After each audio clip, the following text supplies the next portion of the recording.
What's happening in Afghanistan is shocking. 31 of its 34 provinces are underwater right now, and the death toll has not stopped climbing for 18 straight days. Since March 26, flash floods and landslides have killed at least 179 people. More than 9,000 homes have been destroyed or damaged. 370 kilometers of road have been ripped apart. 6 major highways, including the only route from the capital to the Pakistani border, are completely shut down. 18,000 acres of farmland and the spring planting season have been swallowed by mud. Downstream, the Kabul River is pushing toward flood stage in Pakistan, putting Nowshera and Peshawar on high alert. And on April 5th, while the entire country was still saturated and reeling, a 5.8 magnitude earthquake struck the outskirts of Kabul, collapsing homes that the rain had already hollowed out from the inside. But here is the detail that tells the real story.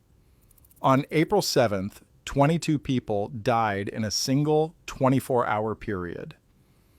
13 of them were not caught in floodwater. They were not swept away by rivers. They were asleep. Their own roofs, made of mud and timber, soaked through after weeks of relentless rain, collapsed on top of them in the middle of the night. These are homes that survived decades of war, Soviet occupation, Taliban rule, American airstrikes. The thing that finally brought them down was water.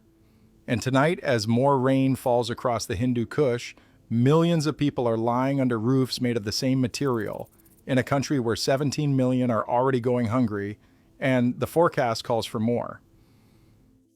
Here is how it unfolded. On March 26th, heavy rainfall began hammering provinces across every region of Afghanistan. Within 3 days, 17 people were dead. By March 30th, flash floods had crossed the border into Pakistan, killing 45 people between the two countries in a single storm system. By April 4th, the death toll inside Afghanistan alone hit 77 in just 10 days. The National Disaster Management Authority issued nationwide flood warnings. Then came the earthquake. On April 5th, a 5.8 magnitude quake struck the Hindu Kush, its epicenter near Badakhshan in the northeast.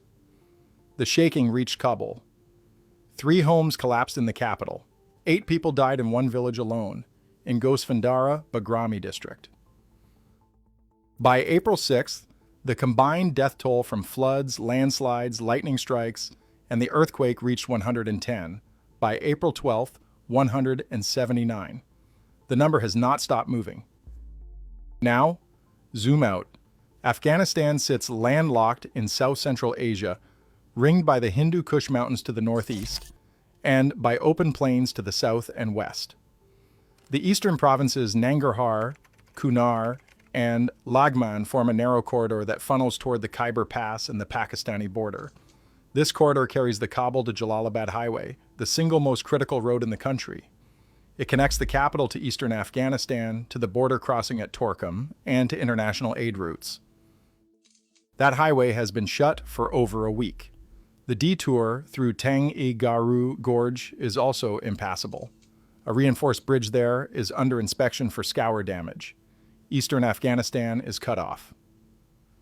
The water that destroyed these roads is not staying in Afghanistan. It is flowing southeast through the Kabul River system, pushing levels to near bank full at Nowshera, 300 kilometers downstream in Pakistan. Here is what is not making headlines.